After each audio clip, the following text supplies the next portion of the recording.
Peace, everyone. It's Mumtahana here with Beyond Clouds, and I am going to read another article, which you can find online. Is with IndianCountryToday.com. I will try to remember to put the link down in the description or wherever you're seeing this, somewhere around these parts. The article is from September 13th, 2018. The original article, that was the update. The original article was from December 29th, 2016. And that is about a couple of months after my son got there on the land and started fighting for it. And December is when things really started getting heated up there. So the title of the article is Ramapough told Tipis on their land are illegal.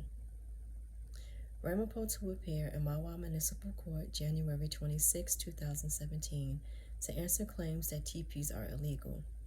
Chief claims town is plotting to steal tribal land.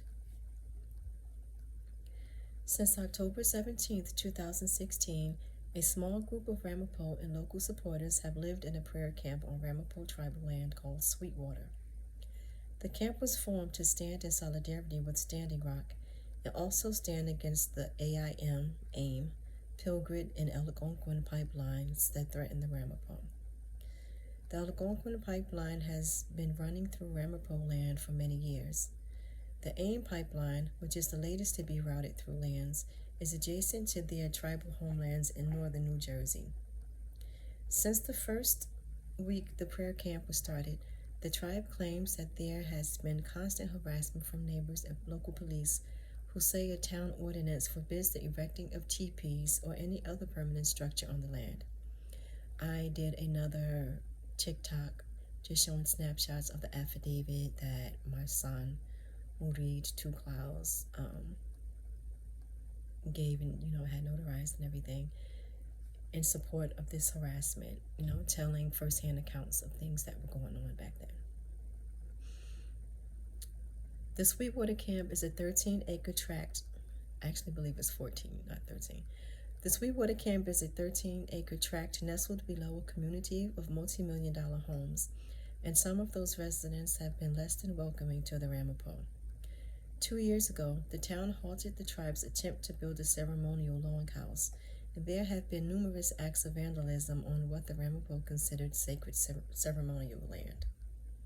That's actually where my son was found murdered. He was dumped along the river there.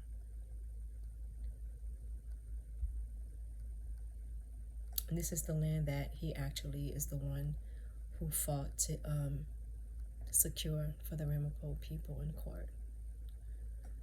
The tribe has to appear in Mahwah Municipal Court on January 26, 2017 to answer the town's claims that teepees are permanent structures and thus banned for that land, and to contest fines for such activities as individuals using wood-burning stoves and placing mulch on a dirt path. They actually won this case, by the way. Ramapough Tribal Chief Dwayne Perry is hoping thousands of the tribe's supporters will stand in solidarity with the Ramapough. We feel this is all part of a plan by the town to stack fines on top of fines until the fees become so astronomical we have to forfeit the land, he said. We are calling on all those who would like to set up teepees on our land and help us grow the camp to come and stand in solidarity with us. That's actually how they get a lot of native land, by stacking fines upon fines upon fines, and then, they can't pay the fines, so they take the land in payment, as they put it. Chief Perry says, what started as a prayer camp to peacefully protest these pipelines has now turned into a fight for survival on our own land.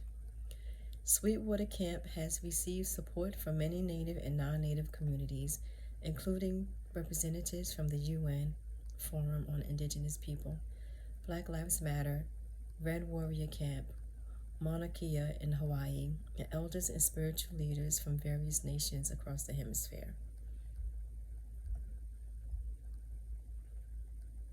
There's pictures and things here if you go to find this.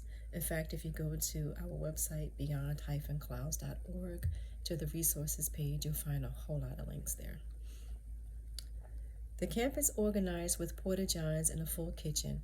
Each weekend there have been ceremonies that are open to the public. A town resident who wished to remain anonymous said to ICMN, "They are not bothering anyone. Geez, this was their land before this place was even called Mawa. If that camp ends up being as big as Standing Rock, the town will have no one to blame but themselves. I wish them luck."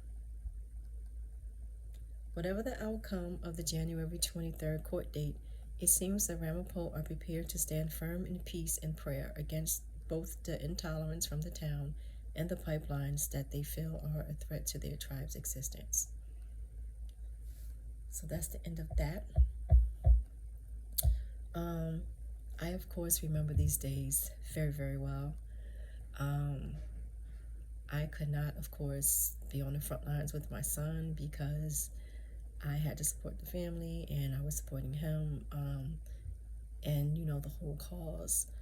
And plus, that's the young people's game. I did my time out there.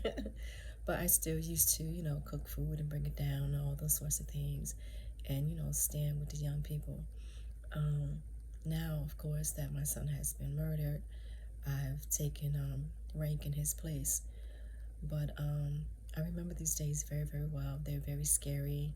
They were, you know, people, lots of allies and people were coming through, like passing through and everything. And there were a lot of supporters who would come out and protest.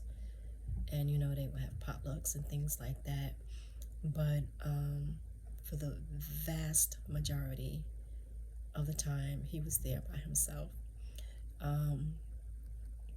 Every now and again, people would come through, you know, stay a few nights. But again, they were like passed through. There's one elder gentleman, though, who actually came down and he stayed on the land with my son throughout 2 winters. And, of course, we are family now. But yeah, these are the sorts of things that were going on. And his namesake. So yeah, I hope you do some research to find out more about Read Williams, Nishwakakumakwak, 2 Clouds, and stand in solidarity with us to find justice or get justice for him, and to bring his murderer, who we already know who they are, who he is, to bring him to justice. Peace.